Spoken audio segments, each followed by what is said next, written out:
My name is Luna, and at 16 years old, I had thought myself fortunate to receive a full scholarship to Willowbrook Academy, one of the most prestigious private schools in our affluent suburb. The acceptance letter had arrived on a crisp autumn morning, and I remember my father, Robert's, weathered hands trembling as he read it aloud.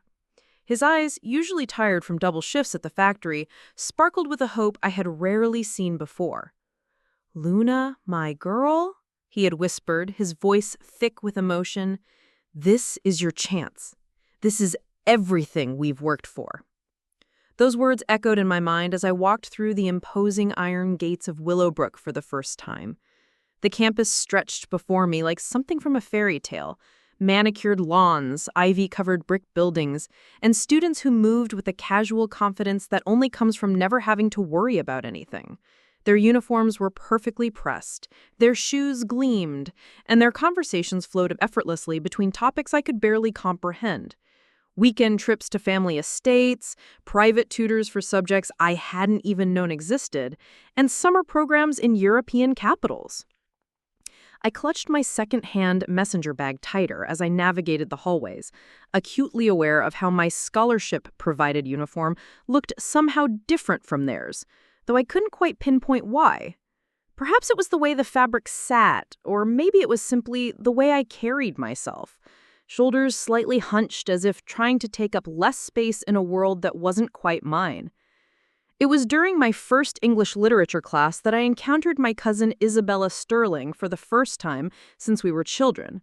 She glided into the classroom with the sort of effortless grace that seemed to come naturally to all the Sterling women, her blonde hair catching the autumn light streaming through the tall windows. When our eyes met, she smiled, a perfect, practiced smile that didn't quite reach her eyes. "Luna, what a wonderful surprise," she said, though her tone suggested it was nothing but wonderful. "I had no idea you'd be joining us at Willowbrook." The other students turned to look, their gazes curious and appraising. I felt heat rise in my cheeks as I managed a quiet, "Hello, Isabella." Mrs. Henderson, our literature teacher, seemed genuinely pleased to have both Sterling and more students in her class. "How lovely that you're cousins. Isabella, perhaps you could help Luna adjust to our expectations here." Isabella's smile widened, and she nodded graciously. "Of course, we're family after all." But as the weeks passed, I began to understand the true nature of family dynamics at Willowbrook. During lunch periods, I would sit alone with my brown bag meal, a peanut butter sandwich and an apple my father had carefully packed, while Isabella held court at the center table with the other legacy students. Their trays were filled with the premium meal options from the school's gourmet cafeteria, and their conversations sparkled with inside jokes and shared experiences I could never be part of. It was when I received my first test scores that the real tension began. Mrs. Henderson had handed back our essays on Shakespearean themes, and I stared at the A+ at the top of my paper with a mixture of pride and disbelief. Around me, students compared their grades with the casual disappointment of those who had never truly struggled for anything. 98%, one boy groaned. "My parents are going to kill me." Isabella's paper lay face down on her desk, and when she finally flipped it over, I caught a glimpse of the C+ marked in red ink. Her jaw tightened almost imperceptibly, and for just a moment, her carefully maintained composure slipped. She looked at me, and I saw something cold and calculating flash in her eyes. "Congratulations, Luna. You must be so proud." The way she said it made the word proud sound like something distasteful, something that didn't quite belong in these hallowed halls. After class, I overheard a conversation that chilled me to the bone. Isabella was speaking quietly with her grandmother, Vivian Sterling, who had arrived for some sort of board meeting. Through the partially open door of an empty classroom, I caught fragments of their discussion. "Standards are slipping, grandmother," Isabella was saying. "The scholarship students don't understand our traditions." Vivian's voice was crisp and cold as winter air. "Don't worry, darling. Some problems have a way of solving themselves. We simply need to maintain what makes Willowbrook special." I hurried away before they could see me, but their words followed me home that evening. My father was waiting when I arrived at our small apartment, still wearing his work clothes and smelling of machine oil and honest labor. "How is school today, Luna?" he asked, looking up from the financial aid papers scattered across our kitchen table. I wanted to tell him about the cold looks, the whispered conversations, the way I felt like an intruder in a world I was supposed to join. Instead, I smiled and said, "It was good, Dad, really good." He beamed at me, and I couldn't bear to dim that light in his eyes. He had worked so hard, taken on extra shifts, saved every penny to supplement what my scholarship didn't cover. The least I could do was try to belong in the world he had sacrificed so much to give me access to. But belonging at Willowbrook Academy felt increasingly impossible. When other students talked about their weekend plans, ski trips to Aspen, shopping excursions to Manhattan, charity galas where their parents donated more money than my father made in a year, would nod and smile, pretending to understand a lifestyle so foreign, it might as well have been from another planet.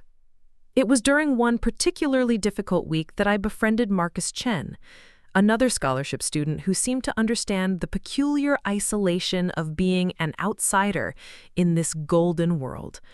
Marcus was brilliant, especially in mathematics, but he carried himself with the same careful invisibility that I had adopted.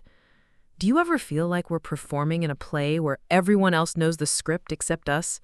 he asked one afternoon as we studied together in the library. I nodded, grateful to finally hear someone else voice what I had been feeling every single day. We found solace in each other's company, two scholarship students trying to navigate a world that seemed determined to remind us we didn't belong. We would quiz each other for tests, share study materials, and offer the kind of quiet support that comes from shared understanding. But even this small friendship seemed to irritate Isabella. I began to notice her watching us during lunch, her expression carefully neutral, but her eyes sharp and calculating. When Marcus scored higher than her on a crucial calculus exam, I saw that same cold flash I had witnessed after the English test. "It's not fair," I heard her complaining to her friends in the bathroom one day. "They get all these advantages, free tuition, extra study time because they don't have social obligations, and then they act like they've earned their success." Her friend laughed. "Don't worry, Izzy. Scholarship kids never last long anyway. They can't handle the pressure." I remained hidden in the bathroom stall until they left, my hands shaking with a mixture of anger and fear.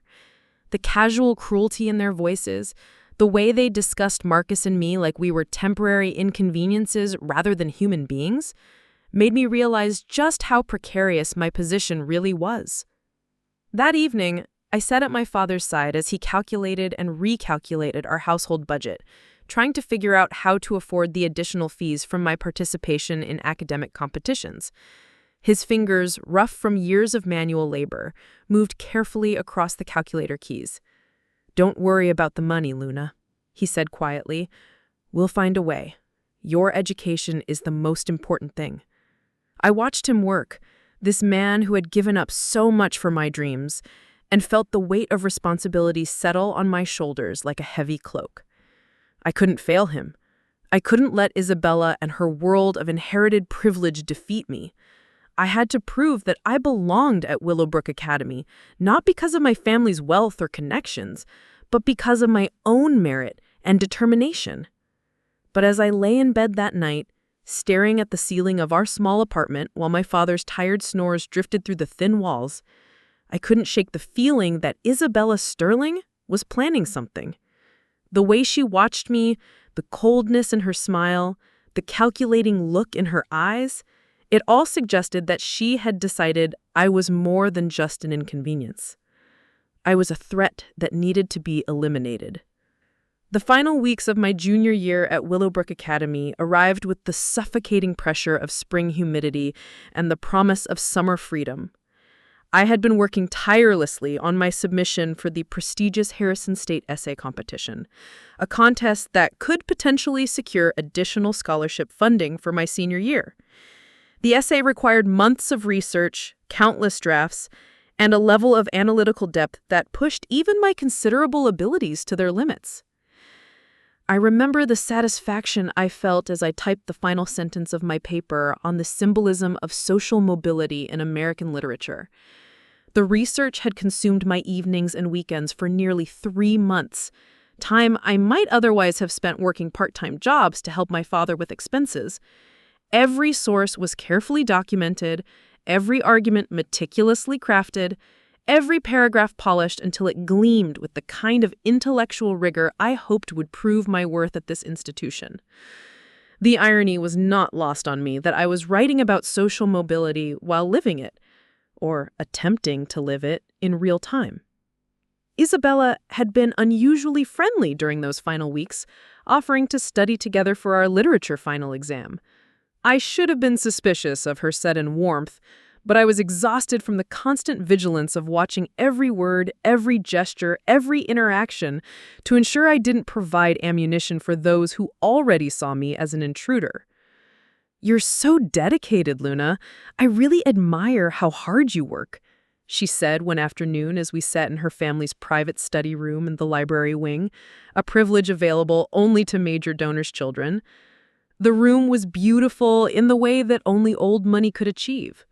Leather-bound books that had actually been read, furniture that had been inherited rather than purchased, and an atmosphere of casual intellectualism that made me feel inspired, simultaneously intimidated. Isabella lounged in an antique chair as if she owned the world, while I sat stiffly at the polished oak table, my notebooks spread before me like armor. "Would you mind if I looked at your research notes?" she asked, her voice casual and innocent. "I'm struggling with the same themes for my essay, and I could use some guidance on sourcing." I hesitated for a moment. Sharing research materials felt uncomfortably close to academic collaboration, but Isabella was family, and she was asking for help with her own independent work. Surely there was no harm in letting her see my organizational methods and source selection process. "Of course," I said, sliding my meticulously organized folder across the table. "Just remember that our final submissions need to be completely original." Isabella smiled, that perfect smile, and nodded earnestly. Obviously, I would never compromise either of our academic integrity. She spent nearly an hour photographing pages with her phone, claiming she wanted to study my note-taking techniques. I felt a small flutter of unease as I watched her systematic documentation of my work, but I pushed the feeling aside. Isabella Sterling didn't need to cheat. She had every advantage money could buy. 3 days later, I submitted my essay to Mrs. Henderson with a mixture of pride and nervousness. The paper represented months of my best work, a synthesis of everything I had learned at Willowbrook Academy, combined with insights that could only come from my unique perspective as someone straddling 2 very different worlds. "I'm looking forward to reading this, Luna," Mrs. Henderson said warmly as she accepted my submission. "Your preliminary outlines showed exceptional promise." I left her classroom feeling cautiously optimistic. Whatever happened with the competition, I knew I had produced work that represented my absolute best effort. The hammer fell on a Tuesday morning during what should have been a routine honor committee meeting. I was called out of calculus class by a stern-faced administrative assistant, my name echoing through the hallway with the kind of official weight that makes every student freeze and stare. Principal Morrison's office had always intimidated me with its heavy oak furniture and wall-to-wall displays of Willowbrook's most distinguished alumni. On this particular morning, it felt like a courtroom where I was already presumed guilty of some unknown crime.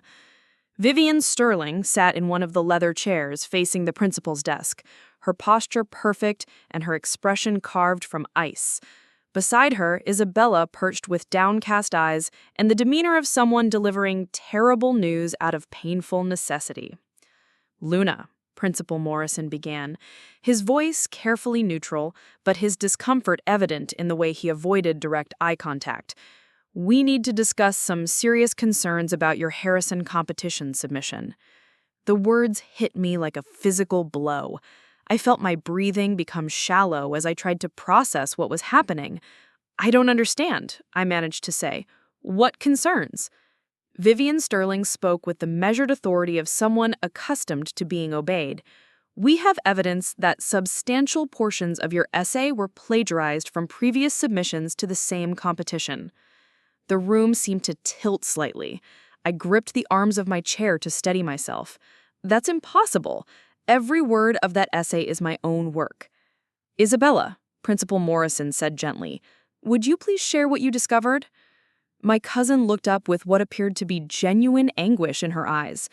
I'm so sorry, Luna. I didn't want to believe it when I first noticed the similarities, but when I researched further, she produced a folder thick with printed pages. These are excerpts from winning essays from the past 5 years. The parallels are undeniable. My hands shook as I examined the documents. They were indeed passages from previous competition winners, but I had never seen any of them before. More troubling still, they bore striking resemblances to sections of my own work. Similar arguments, parallel structure, even occasional identical phrases. This is impossible, I whispered, my voice barely audible. I've never seen these essays before. Mrs. Henderson can verify my research process, my preliminary drafts. Mrs. Henderson has been shown this evidence. While she acknowledges your apparent research efforts, the similarities are too extensive to be coincidental. I felt the walls of the office closing in around me. Through the haze of shock and disbelief, I began to understand the terrible architecture of what was happening. Someone had carefully constructed a case against me, using my own research methodology and writing style to create the appearance of plagiarism. You have to understand, I said, desperation creeping into my voice. I would never jeopardize my scholarship, my future, everything my father has sacrificed for. Luna, Vivian Sterling's voice cut through my protest like a blade. The evidence speaks for itself. Willowbrook Academy has a zero-tolerance policy regarding academic dishonesty. I looked at Isabella, searching for any sign of the cousin who had shared childhood summers and family gatherings, who had once helped me catch fireflies in her grandmother's garden. Instead, I saw only carefully performed sympathy and the cold satisfaction of someone watching a plan unfold exactly as intended. I didn't do this, I said, my voice stronger now, fueled by growing anger. Someone set me up. The silence that followed was deafening. Principal Morrison cleared his throat uncomfortably. Luna, I understand this is difficult to accept. However, the Honor Committee has reviewed the evidence and reached a unanimous decision. Your enrollment at Willowbrook Academy is terminated, effective immediately. The words hit me like successive physical blows. Terminated? Immediate? The dreams my father and I had built, the future we had envisioned, the proof I had sought that merit could triumph over privilege, all of it crumbling in the space of a single sentence. You can't do this. I have rights. Due process. This isn't how justice works. Vivian Sterling stood, her movement elegant and final. Justice, my dear, is ensuring that Willowbrook's reputation and standards remain intact. Your presence here has become problematic.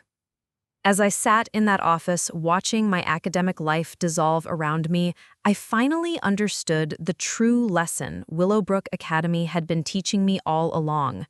Merit, hard work, and integrity were meaningless when confronted with wealth, influence, and the willingness to destroy others in service of maintaining power. I was escorted from the building like a criminal, my belongings hastily packed into boxes and loaded into my father's ancient pickup truck. The other students watched from classroom windows and hallway corners, their faces a mixture of curiosity and relief that the outsider had finally been exposed and expelled. My father said nothing during the drive home, but I could see his dreams breaking in real time, reflected in the tight lines around his eyes and the way his hands gripped the steering wheel. When we finally reached our small apartment, he turned to me with an expression I had never seen before. Not quite disappointment, but something far worse. Complete bewilderment at how the system he had trusted to reward hard work had instead destroyed his daughter's future. That night, as I lay in my childhood bed surrounded by the scattered remnants of my Willowbrook life, I made a promise to myself. I didn't know how, and I didn't know when, but someday I would return to that place. Not as a supplicant seeking acceptance, but as someone with the power to ensure that no other scholarship student would ever face the kind of systematic destruction I had endured. Isabella Sterling had won this battle, but the war was far from over. The first year after my expulsion from Willowbrook Academy was the hardest of my life. I remember staring at the rejection letters from other private schools, each one carefully worded but carrying the same underlying message. My academic record was complicated by circumstances that made me unsuitable for their institutions. Word had spread through the network of elite educational establishments with the efficiency of a well-oiled machine, and I found myself effectively blacklisted from the world I had once hoped to join. Public school was a harsh adjustment after the manicured lawns and small class sizes of Willowbrook. Lincoln High School was overcrowded, underfunded, and filled with students who viewed education as something to endure rather than embrace. But it was there, among the chipped desks and outdated textbooks, that I began to understand what real resilience looked like. My classmates at Lincoln didn't have trust funds or family connections to fall back on. They worked part-time jobs to help support their families, took care of younger siblings while their parents worked multiple shifts, and fought for every opportunity with a desperation that made my Willowbrook experience seem like an elaborate game. These students didn't have the luxury of taking their education for granted, and their determination became both inspiration and motivation for my own journey. I threw myself into academics with a fury born of equal parts ambition and spite. Every A was a small victory against those who had tried to destroy me. Every scholarship application a step toward redemption. My grades were flawless, my test scores exceptional, and my college application essays were written with the passion of someone who had learned that the world would not simply hand her opportunities. But academic success was only part of my struggle. My father, devastated by the loss of his dreams for my future, had thrown himself into work with renewed desperation. He picked up additional shifts, took on overtime whenever available, and slowly wore himself down in a futile attempt to somehow make up for what had been stolen from us. I watched him age years in the span of months, his shoulders becoming more stooped, his movements slower, his eyes dimming with the kind of exhaustion that sleep couldn't cure. The guilt I felt was almost unbearable. This man had sacrificed everything for my education, and I had failed him in the most spectacular way possible. To help with expenses and to maintain some sense of purpose, I took a job at Mario's Diner, a 24-hour establishment that served coffee and comfort food to night shift workers, college students, and insomniacs. The work was hard. Long hours on my feet, dealing with difficult customers, cleaning grease and food debris until my hands were raw, but it taught me lessons about dignity and human resilience that no elite academy ever could. My coworkers at Mario's became an unlikely source of wisdom and support. There was Carmen, a single mother working 2 jobs to put herself through nursing school; Miguel, a veteran struggling with PTSD who found solace in the routine of food service; and Doris, a 60-year-old woman who had been serving coffee for 30 years and possessed more practical wisdom than most of the privileged intellectuals I had encountered at Willowbrook. Education isn't just about fancy schools, honey, Doris told me one particularly difficult night when I was struggling with the weight of my circumstances. It's about learning to see the world as it really is, not how you wish it was. Community college was a revelation.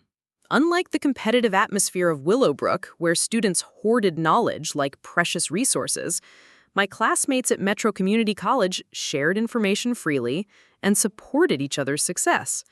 We formed study groups that met in parking lots and fast food restaurants, shared textbooks and notes, and celebrated each other's victories as if they were our own. Professor Martinez, who taught Introduction to Educational Psychology, became my first real mentor. She was a woman who had fought her own battles against systemic inequality, working her way through school as a teen mother, and eventually earning her doctorate despite every obstacle the system could place in her path. "Luna," she said after class one day, "you have something special. Not just intelligence. There are plenty of smart people in the world. You have empathy combined with determination, and that's what makes great educators. Under her guidance, I began to understand that my experience at Willowbrook, painful as it had given me insights into educational inequality that could be powerful tools for change.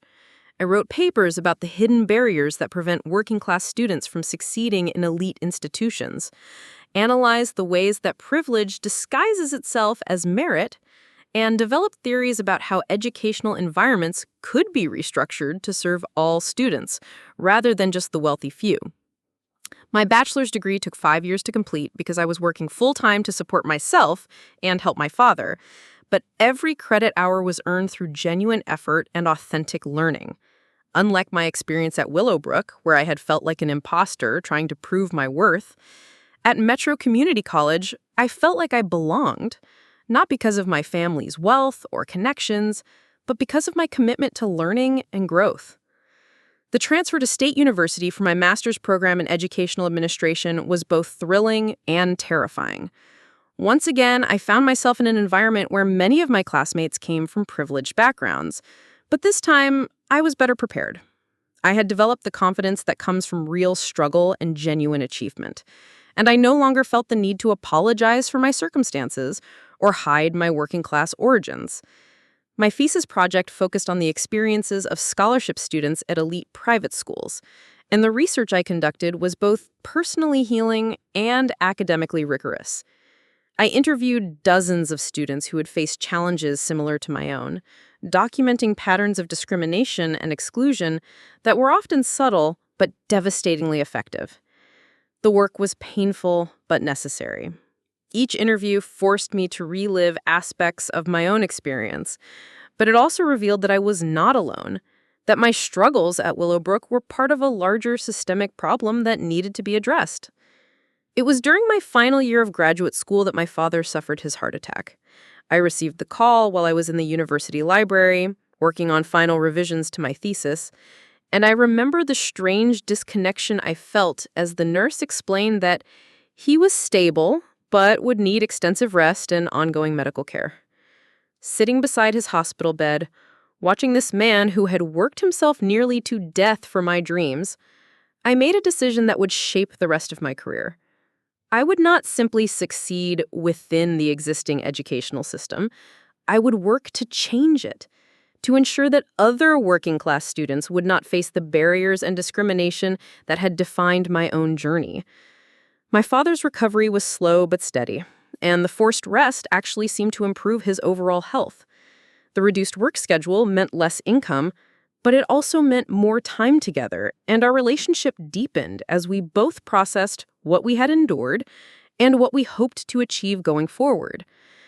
"I'm proud of you, Luna," he said one evening as we sat on our small apartment balcony, watching the sunset over the industrial landscape that had shaped both our lives. "You didn't let them break you." As I completed my master's program and began working in the public school system, I carried with me the lessons learned during those wilderness years.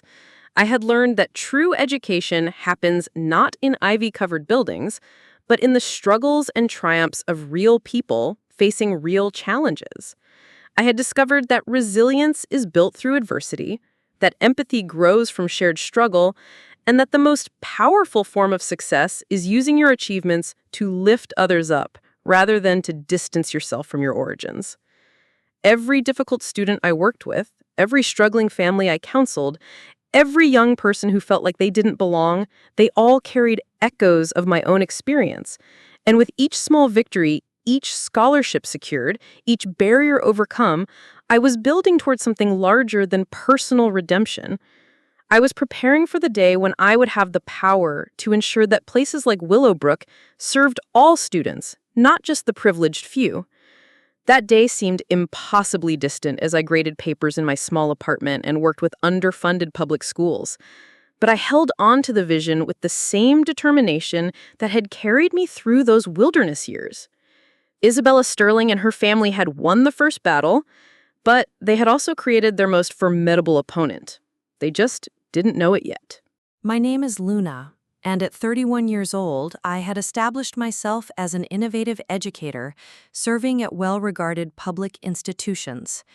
On my evenings off, I unwound by delving into the pages of educational policy journals, a tranquil existence that starkly contrasted my tumultuous past, filled with upheavals and systematic exclusion. The light during those dark times had been my father's unwavering belief in justice through education, a figure radiating determination and boundless hope, despite our modest circumstances. Today, I'm eager to share the moment that would change everything. The day I saw the posting that would bring me full circle. The email notification appeared on my phone during a quiet Tuesday morning in early spring. I was sitting in my small office at Washington Elementary, reviewing budget proposals for our free breakfast program, when the subject line caught my attention. Principal position available, Willowbrook Academy. My coffee grew cold as I stared at those words, feeling 15 years of carefully constructed emotional armor begin to crack. Willowbrook Academy, the place that had shaped me, broken me, and ultimately forged me into the educator I had become. The institution I had spent countless nights dreaming of returning to, not as a supplicant, but as someone with the power to ensure no other student would face what I had endured. My hands trembled slightly as I opened the full posting. Principal Morrison was retiring after 30 years of leadership, and the board was seeking a candidate with innovative approaches to educational excellence and demonstrated commitment to institutional traditions. The irony was not lost on me that they were looking for innovation while clinging to traditions that had nearly destroyed my life. I remember sitting in that cramped office, surrounded by pictures drawn by children who reminded me daily why education mattered, and feeling a familiar surge of purpose mixed with something darker, a desire not quite for revenge, but for completion, for the chance to prove that merit could indeed triumph over manipulation, that the girl they had tried to erase had become someone they could no longer ignore. The decision to apply was both immediate and terrifying. Every rational part of my mind screamed warnings about returning to a place of such profound trauma, but my heart whispered something different. This wasn't about healing old wounds, this was about preventing new ones, about using the power I had earned through struggle to protect others from experiencing what I had suffered. I spent the next week researching current conditions at Willowbrook, diving deep into their publicly available information and connecting with former colleagues who might have insights into the school's culture. What I discovered was both encouraging and disturbing. The academic standards remained high, the facilities were still pristine, and the student body continued to be drawn from the wealthiest families in the region. But scattered throughout the glowing reports and testimonials were subtle indicators of ongoing problems. Scholarship students made up only 8% of the student body, down from 12% during my time there. Disciplinary incidents involving these students were disproportionately high, and their academic performance showed patterns that suggested ongoing systemic barriers. Most telling was the turnover rate among teachers who worked closely with financial aid recipients. They left at nearly twice the rate of other faculty members. The application process itself was rigorous in the way that only elite institutions can manage. Multiple rounds of interviews, extensive background checks, detailed philosophical statements about educational leadership, and presentations to various stakeholder groups. I approached each step with the same meticulous preparation that had carried me through my wilderness years, but with a confidence I had never possessed as a teenager. My final interview was conducted in the same boardroom where I had once been accused and expelled. Sitting across from the selection committee, I felt the weight of history pressing down on me, but also the strength that comes from having survived and thrived despite their attempts to destroy me. The questions were challenging, focused on my vision for maintaining Willowbrook's excellence while adapting to modern educational needs. Ms. Moore, one board member asked, how would you balance our tradition of academic rigor with the increasing pressure to accommodate students from diverse backgrounds? The question was loaded with assumptions about the tension between excellence and inclusion, but I had spent 15 years preparing for exactly this kind of challenge. Excellence and inclusion aren't competing values, I replied, my voice steady and confident. They're complementary goals that strengthen each other. True academic rigor emerges when all students are challenged to reach their highest potential regardless of their starting point. The most innovative educational approaches come from environments where diverse perspectives meet high expectations. I could see some committee members nodding thoughtfully, while others maintained carefully neutral expressions. But I wasn't speaking to win their approval. I was speaking from a place of hard-earned expertise and authentic conviction. The notification of my selection came on a Friday afternoon 3 weeks later. I was in the middle of mediating a conflict between two fourth graders when my phone buzzed with the call that would change everything. After ensuring my students had resolved their disagreement, I stepped into the hallway to accept what felt like both a culmination and a beginning. Congratulations, Principal Moore. We're excited to welcome you to the Willowbrook Academy family. Family. The word hung in the air with bitter irony, but I simply thanked them professionally and confirmed my acceptance of the position. That evening, I sat with my father in the living room of the small house we had managed to buy with my years of careful saving. His health had improved significantly since his heart attack, and at 67, he possessed the kind of contentment that comes from seeing your sacrifices validated. "Are you sure about this, Luna?" he asked, his weathered hands folded in his lap. "Going back to that place, it won't be easy."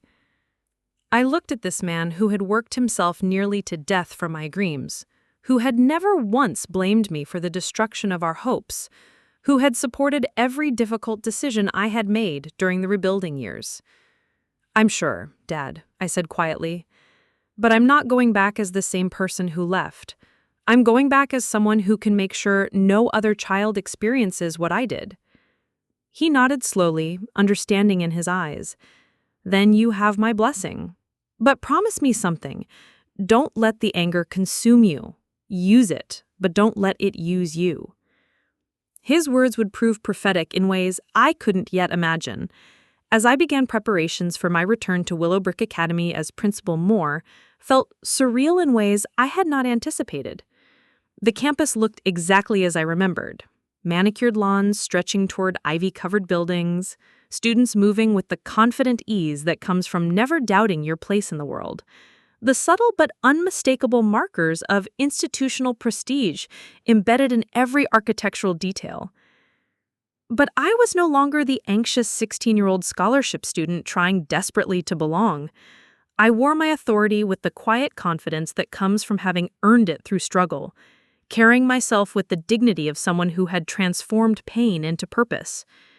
As I made my way toward the administrative building, I noticed students and faculty members watching with curious interest, sizing up their new leader with the keen observation skills that elite academic environments cultivate.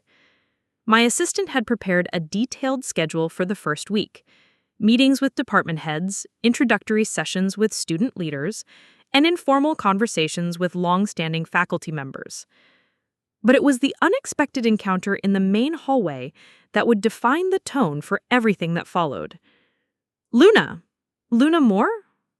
I turned toward the familiar voice and found myself face to face with Mrs. Henderson, now gray and slightly stooped, but with the same intelligent eyes that had once tried to defend me against institutional injustice. She approached with a mixture of disbelief and something that looked like relief. "Mrs. Henderson," I said warmly, extending my hand. "It's wonderful to see you again." She ignored my outstretched hand and pulled me into an embrace that caught me completely off guard. For a moment, I was 16 again, desperate for adult validation and protection in a system that seemed designed to exclude me. "I can't believe it's really you," she whispered, her voice thick with emotion. "I've thought about you so many times over the years, wondered what became of you, hoped you were finding success somewhere." We talked for nearly 20 minutes in that hallway, and I learned that Mrs. Henderson had become one of the school's most senior faculty members, widely respected for her advocacy on behalf of struggling students. The guilt she carried from my expulsion had motivated her to become more vocal about educational equity, though she admitted the changes had been gradual and often met with resistance. "There are things you need to know," she said quietly, glancing around to ensure we weren't overheard. "The culture here hasn't changed as much as the administration would like to believe. The same families still hold the same influence, and scholarship students still face many of the same challenges." She told me about Alex Rivera, a current sophomore, whose academic brilliance was overshadowed by his struggles to fit in among his wealthy classmates. She described disciplinary incidents that seemed to disproportionately affect students from lower-income families, and a subtle but persistent culture of exclusion that maintained itself through unspoken rules and social hierarchies. "But there's hope," she continued. "Some of the younger faculty members are pushing for change, and there are students, both scholarship recipients and legacy families, who seem more aware of these issues than previous generations." As she spoke, a group of students passed by in the hallway, their conversations filled with the casual references to privilege that I remembered so well: weekend trips to family estates, internships secured through family connections, college applications strengthened by donations and legacy status. But among them, I noticed a young man walking slightly apart from the group, his posture reminiscent of my own teenage years at Willowbrook. "That's Alex," she said quietly, following my gaze. "Brilliant mathematician, perfect grades. But he struggles with the social dynamics here." It was later that same day, during a routine review of student files, that I encountered names that made my blood run cold. Sophia Sterling, Jr., Ethan Sterling, freshman. The children of Isabella Sterling, the cousin who had orchestrated my downfall, were students at the school I now led. I stared at their academic records, feeling 15 years of carefully managed emotions threatened to overwhelm me. Sophia's file showed a concerning pattern of declining grades, despite obvious intelligence, with notes from teachers expressing worry about her anxiety levels and apparent perfectionism.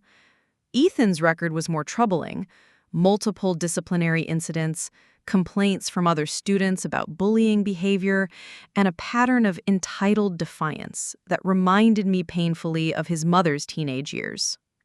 The cruel irony was almost overwhelming. The woman who had destroyed my academic future had raised children who were now struggling within the same system, and I, the victim of her manipulation, was now in a position to help or harm them. The power dynamic had completely reversed, but the complexity of the situation was far greater than any revenge fantasy I might have harbored. That evening, I visited my father to process the emotional weight of my first day. He listened quietly as I described the encounters with Mrs. Henderson and the discovery of the Sterling children, his expression growing more thoughtful as I spoke. "This is your test, Luna. Not your test as an educator or administrator, but as a human being. The easy path would be to treat those children the way their mother treated you. The harder path, the right path, is to be better than that." His words echoed in my mind as I lay in bed that night, staring at the ceiling and grappling with questions I had never expected to face. How do you separate children from their parents' sins? How do you provide fair treatment to those whose family had been anything but fair to you? How do you break cycles of harm without perpetuating them? The answers would not come easily, but I knew that my response to these questions would define not just my tenure as principal, but my character as a human being. I had returned to Willowbrook Academy with the power to protect students like my former self, but I was discovering that true justice was far more complex than simply reversing old wrongs. The Sterling children would test every principle I had developed during my wilderness years, every lesson I had learned about equity and fairness, every belief I held about the possibility of redemption and change. And somewhere in the shadows of the school's social hierarchy, Isabella Sterling was undoubtedly unaware that her past had finally caught up with her in the most unexpected way possible. The parent-teacher conference was scheduled for a Thursday evening in October, one of those crisp autumn days when Willowbrook Academy looked particularly picturesque with its traditional New England charm on full display. I had been principal for 6 weeks, long enough to establish my routines and begin implementing subtle changes, but not long enough to feel completely settled in my role. The schedule showed a meeting with Mrs. Sterling regarding Sophia's academic concerns, but I had assumed it would be with some other Sterling family member, perhaps a distant relative or someone who had married into the name. I was reviewing Sophia's file one final time when my assistant knocked and announced that Mrs. Sterling had arrived.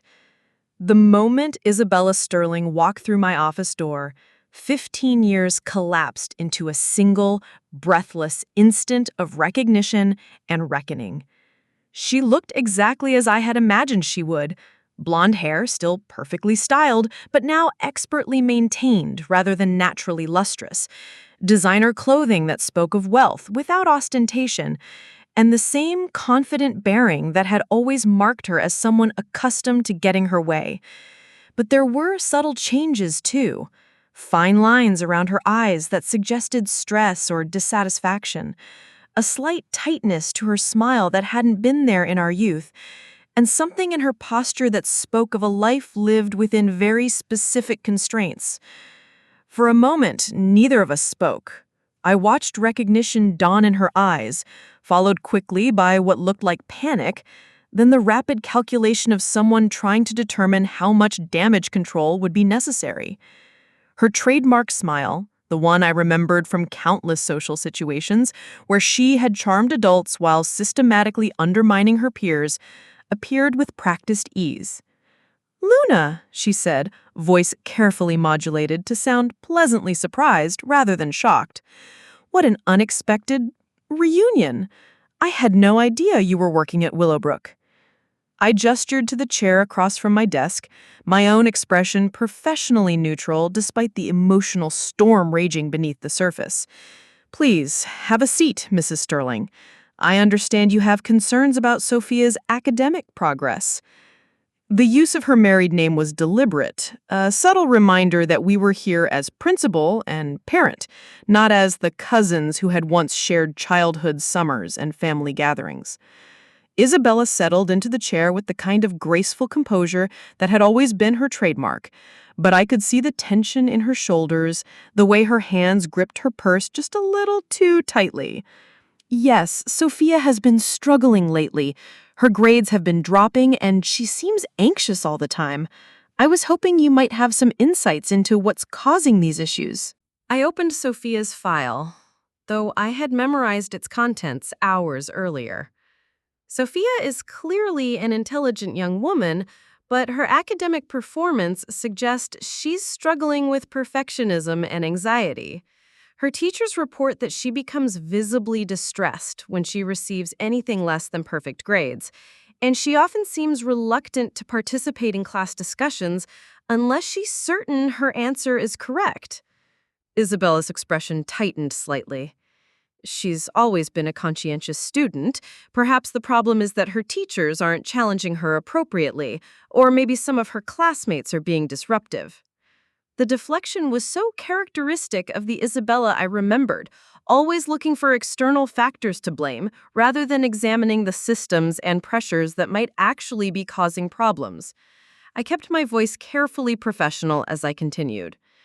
"Actually, I think the issue might be more related to the pressure Sophia feels to maintain perfect performance.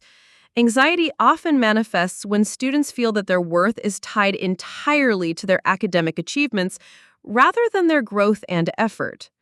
"Are you suggesting that I'm putting too much pressure on my daughter?"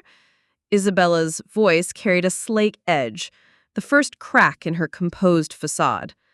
"I'm suggesting that we explore all possible factors," I replied evenly. "Sometimes family expectations, even well-intentioned ones, can create stress that interferes with learning. I'd like to recommend that Sophia work with our school counselor to develop some strategies for managing academic anxiety." Isabella's posture stiffened, and for a moment I saw a flash of the same cold calculation that had characterized her teenage years. I don't think therapy is necessary. Sophia just needs to apply herself more consistently. Perhaps if the academic standards here were more rigorous. Mrs. Sterling, I interrupted, gently but firmly. Sophia is already performing at a high level. The issue isn't her ability or effort, it's the anxiety that's interfering with her ability to demonstrate what she knows. This is actually quite common among students who feel intense pressure to be perfect. The conversation continued for another 20 minutes, with Isabella systematically rejecting every suggestion I made, while insisting that Sophia's struggles must be the fault of inadequate teaching, insufficient challenge, or disruptive classmates. It was a masterclass in the kind of denial and deflection that had allowed her to destroy my academic career without ever taking responsibility for her actions. As the meeting was concluding, I made one final attempt to break through her defensive stance. Mrs. Sterling, I've been working in education for over a decade, and I've seen how much damage can be done when students feel that their value as human beings is contingent on perfect performance. Sophia is a wonderful young woman with tremendous potential, but she needs support in developing resilience and self-compassion, not additional pressure to achieve. Isabella stood, her composure fully restored, and looked down at me with the same condescending smile I remembered from our youth. Thank you for your time, Principal Moore. I'll consider your recommendations, though I suspect Sophia's issues will resolve themselves once she learns to manage her time more effectively. As she reached the door, she paused and turned back with what appeared to be an afterthought. It really is remarkable how life comes full circle, isn't it, Luna? I hope you'll remember that Willowbrook has certain traditions and standards that have served the community well for generations. The threat was subtle but unmistakable, a reminder that she still considered herself part of the power structure that had once destroyed me, and a warning that she would not hesitate to use that power again if she felt threatened. After she left, I sat in my office for a long time, processing the emotional complexity of what had just occurred. I had maintained my professionalism throughout the meeting, focusing on Sophia's needs rather than my own history with her mother, but the encounter had revealed disturbing truths about both the Sterling family dynamics and the ongoing challenges I would face as principal. Sophia Sterling was struggling under the same kind of perfectionist pressure that had driven her mother to such desperate measures 15 years earlier. The cycle of harm was continuing into the next generation, and I was now in a position to either perpetuate it or break it. The choice I made would test every principle I had developed about justice, forgiveness, and the possibility of redemption. That evening, I called my father to debrief the encounter. His advice was characteristically wise and challenging. The mother may not have changed, Luna, but that doesn't mean the daughter has to follow the same path. Your job now is to protect that girl from becoming what her mother became, and to do it without letting your anger at the mother harm the child. As I prepared for sleep that night, I knew that my return to Willowbrook Academy had entered a new and more complex phase. The easy part, establishing my authority and competence as an educator, was complete. The hard part, navigating the moral complexity of having power over the children of those who had wronged me, was just beginning. My name is Luna, and at 31 years old, I had believed myself prepared for the moral complexity of leading the institution that had once destroyed me. The November morning when everything came to a head began with me reviewing disciplinary reports over coffee, steam rising from my mug as I processed troubling patterns. Alex Rivera's name appeared 3 times in the weekly summaries, each documenting escalating encounters with Ethan Sterling. The progression was disturbing. Verbal taunts about Alex's scholarship status had evolved into social media harassment and now physical intimidation. The latest report described Ethan cornering Alex in the bathroom, shoving him against the wall while threatening to put him in his place. When Mrs. Henderson knocked on my door, her face pale with concern, I knew the moment of reckoning had arrived. Luna, Alex Rivera is in the nurse's office with a bloody nose. Several students witnessed Ethan Sterling pushing him down the main staircase. I found Alex holding an ice pack to his swollen nose, trying to minimize the incident with familiar shame.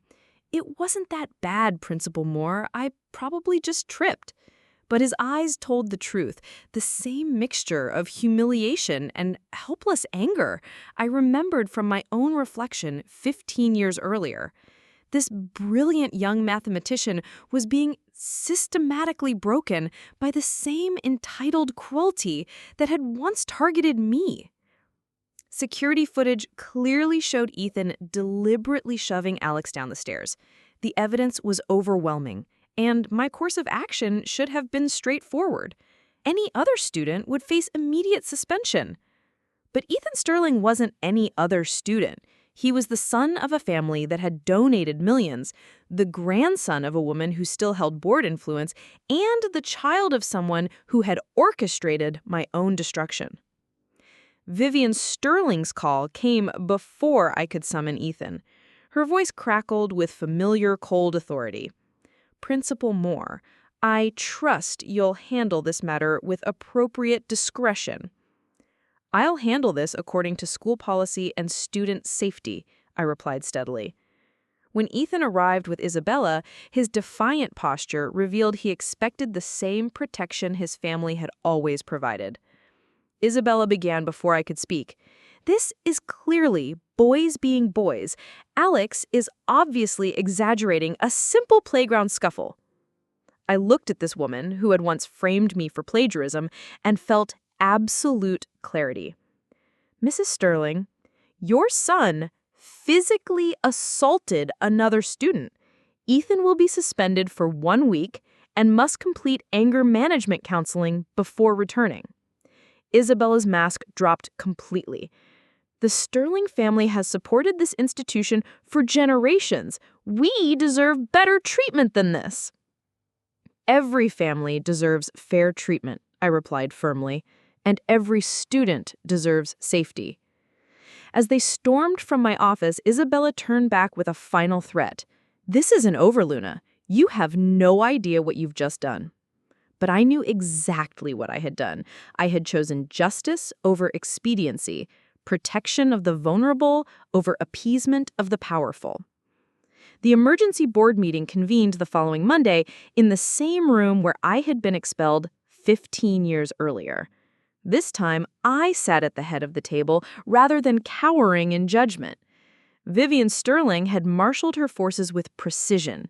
3 board members flanked her, their expressions neutral but allegiances clear.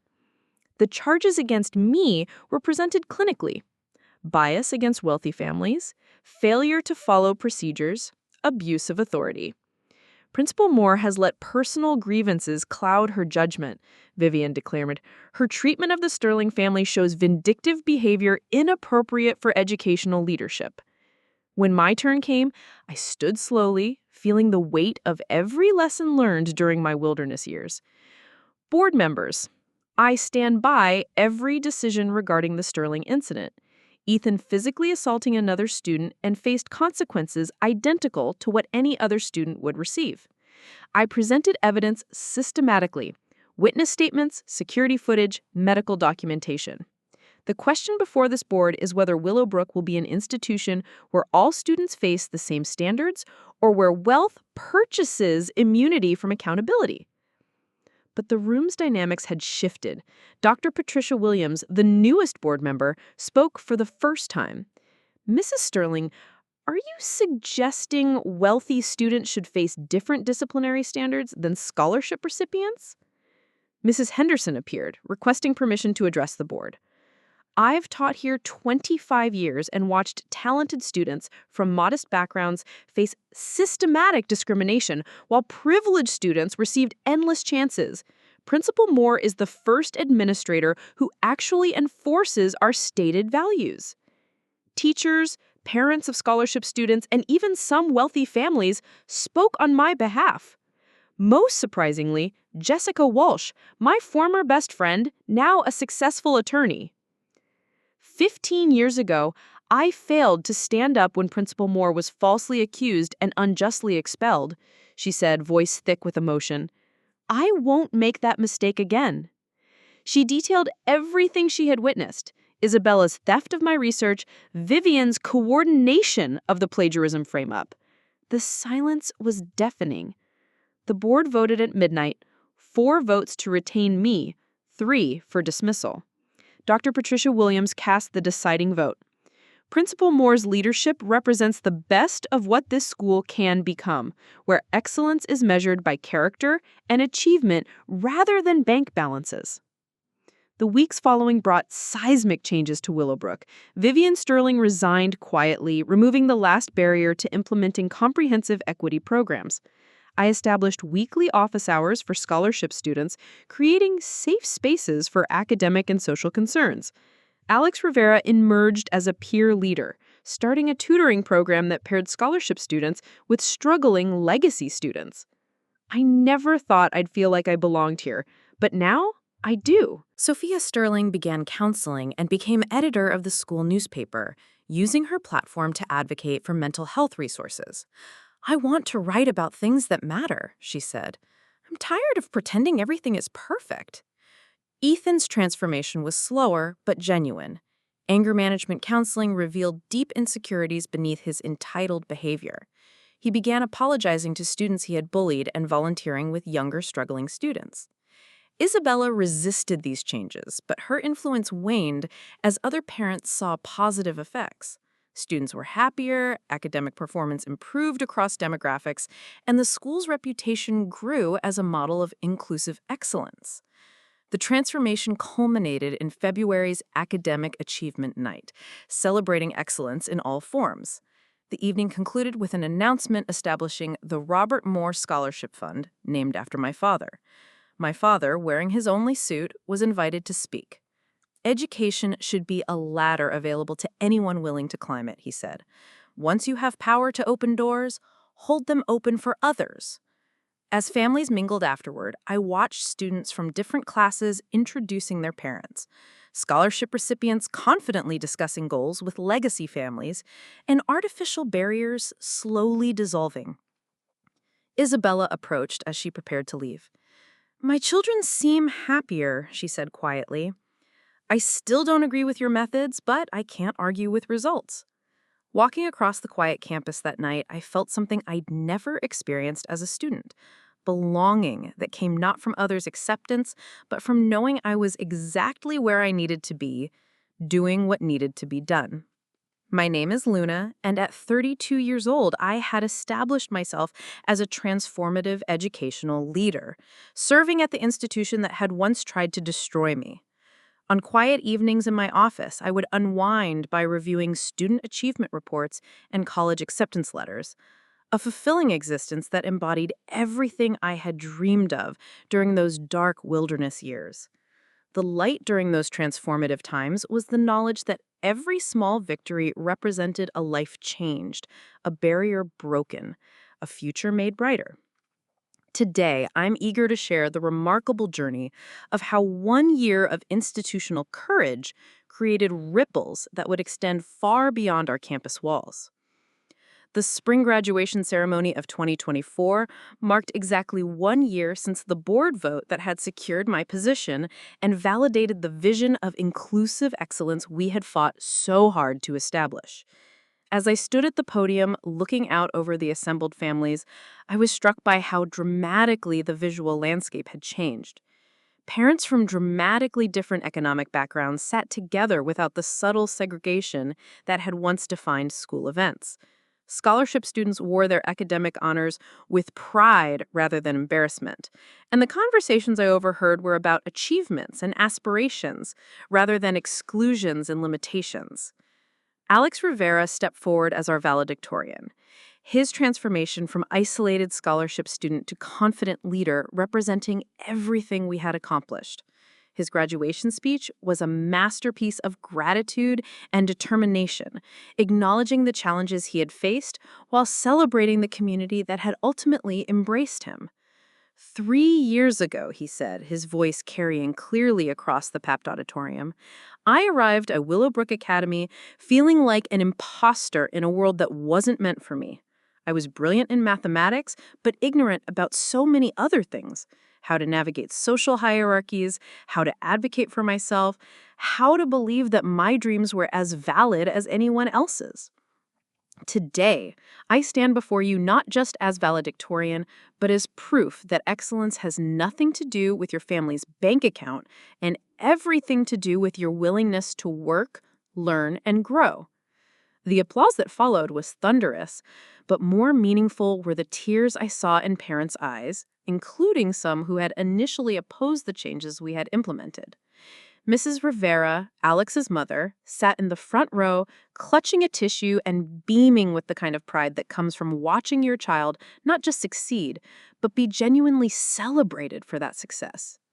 Alex had been accepted to MIT with a full scholarship and planned to study applied mathematics with a focus on educational technology. But more importantly, he had started a nonprofit organization that would provide academic support and mentorship to first-generation college students throughout our state. His success was individual, but his impact would be generational. Sophia Sterling graduated third in her class, her academic performance having improved dramatically once she learned to manage her anxiety and perfectionism. But her real achievement was the transformation of the school newspaper under her editorial leadership. What had once been a bland collection of sports scores and social announcements had become a powerful platform for student voices, featuring articles about mental health, learning differences, financial aid experiences, and social justice issues. Her final editorial, published in the graduation issue, was titled "The Courage to be Imperfect" and explored how the pressure to maintain perfect facades had prevented authentic connections and genuine growth. The piece was reprinted in the State Education Journal and sparked conversations at schools throughout the region about the hidden costs of perfectionist culture. I spent 16 years trying to be exactly what I thought everyone expected me to be. It took a principal who saw me as I actually was, flawed, struggling, but capable of growth, to help me understand that my imperfections weren't obstacles to overcome, but opportunities to learn and connect with others. Sophia was heading to Northwestern University to study journalism, with plans to specialize in education reporting. She had already secured an internship with the Washington Post's education desk and was determined to use her privileged background as a platform for amplifying marginalized voices rather than drowning them out. Even more remarkable was Ethan Sterling's transformation. The angry, entitled freshman who had bullied Alex and other scholarship students had become a thoughtful young man dedicated to restorative justice and peer mediation. His journey through anger management counseling and community service had been difficult and sometimes painful, but it had revealed depths of empathy and leadership that no one, including himself, had previously recognized. Ethan's graduation project was a comprehensive anti-bullying program that he had developed in collaboration with our school counselors and piloted with remarkable success. The program emphasized personal accountability, community building, and the development of emotional intelligence skills that were often overlooked in traditional academic curricula. "I was a bully," he said during his presentation to the school board, his honesty startling in its directness. "I used my family's wealth and status to hurt people who were more talented and hardworking than I was. But Principal Moore didn't just punish me. She helped me understand why I was behaving that way and gave me tools to become better. Now I want to help other students avoid making the same mistakes I made." Ethan was attending a smaller liberal arts college known for its social justice focus, planning to study conflict resolution and education policy. He had already been accepted into a summer program that trained young people to facilitate difficult conversations about privilege, power, and equity in educational settings. The transformation of the Sterling children was perhaps the most powerful testament to the principle that had guided all our reforms, that people are not doomed to repeat the patterns of their parents, but only if they are given better examples to follow and genuine opportunities to grow. Isabella Sterling's evolution was more limited, but nonetheless significant. The social isolation she had faced after opposing our reforms had forced her to confront some uncomfortable truths about her values and priorities. She had enrolled in community college courses in child development and educational psychology, claiming she wanted to better understand her children's needs. While she still struggled with the changes at Willowbrook, she had stopped actively opposing them and had even made small gestures of support for some of our equity initiatives. "I don't think I'll ever fully understand your perspective, Luna," she said during our final parent conference of the year, "but I can see that my children are thriving in ways I never expected. Maybe that's enough." It wasn't friendship, and it certainly wasn't the apology I might have hoped for, but it represented growth from someone who seemed incapable of change. More importantly, it meant that Sophia and Ethan would continue to have family support for the positive directions their lives were taking. The year's achievements were formally recognized in June when I received the State Education Association's Principal of the Year Award, an honor that felt both personally gratifying and symbolically important. The ceremony was held at the state capitol, and my father, now 73 and still proudly wearing his one good suit, was my guest of honor. "When Luna was expelled from Willowbrook 15 years ago," he said during the reception, his voice steady despite his obvious emotion, "I thought our dreams of educational opportunity had been crushed by forces too powerful for ordinary people to overcome. Today, I understand that sometimes the greatest victories come not from avoiding obstacles, but from transforming them into foundations for something better." The Robert Moore Scholarship Fund, established earlier that year, had already raised enough money to support 12 students for their full 4 years at Willowbrook Academy. More importantly, the fund had created a network of mentors and supporters who were committed to ensuring that financial aid recipients would have the resources and guidance needed to thrive academically and socially. But perhaps the most meaningful recognition came from an unexpected source. Mrs. Henderson, now approaching retirement after 40 years of teaching, announced that she was endowing a faculty development fund focused on equity and inclusion training. The fund would be named in honor of the courage it takes to stand up for what's right, even when it's difficult. "Luna taught me that it's never too late to find your voice," she said during the announcement ceremony. "I failed her 15 years ago when I didn't fight hard enough against an injustice I clearly recognized, but she came back and showed all of us what real leadership looks like. Not just making hard decisions, but making them for the right reasons and accepting the consequences with grace." As I stood in my office on the last day of that transformative academic year, looking out at the campus that had shaped my understanding of both cruelty and possibility, I felt a sense of completion that had nothing to do with revenge and everything to do with redemption. Not my own redemption, that had come through the wilderness years of struggle and growth, but the redemption of an institution that had finally begun to live up to its stated values. The changes we had implemented weren't just policy adjustments, they were fundamental shifts in how we understood excellence, merit, and community. Students from all backgrounds were thriving academically because they felt safe, supported, and valued for who they were, rather than punished for who they weren't. Teachers were more engaged because they felt empowered to advocate for all their students rather than just the privileged few. Even parents were building connections across class lines because they recognized their shared investment in creating an educational environment that served everyone's children. The ripple effects extended far beyond our campus. Other schools were adopting our anti-bullying programs, implementing similar equity initiatives, and restructuring their disciplinary policies to ensure fair treatment regardless of family wealth or status. Educational conferences were inviting me to speak about institutional transformation, and I was collaborating with researchers who were studying our model as a potential template for systemic change. But the most satisfying aspect of our success was how ordinary it had become. Students from different backgrounds studying together, supporting each other's achievements, and building friendships based on shared interests rather than social status was no longer remarkable. It was simply how Willowbrook Academy functioned. The artificial barriers that had once seemed so permanent had dissolved, replaced by genuine community and mutual respect. As I locked my office that final evening and walked across the quiet campus toward my car, I reflected on the journey that had brought me to this moment.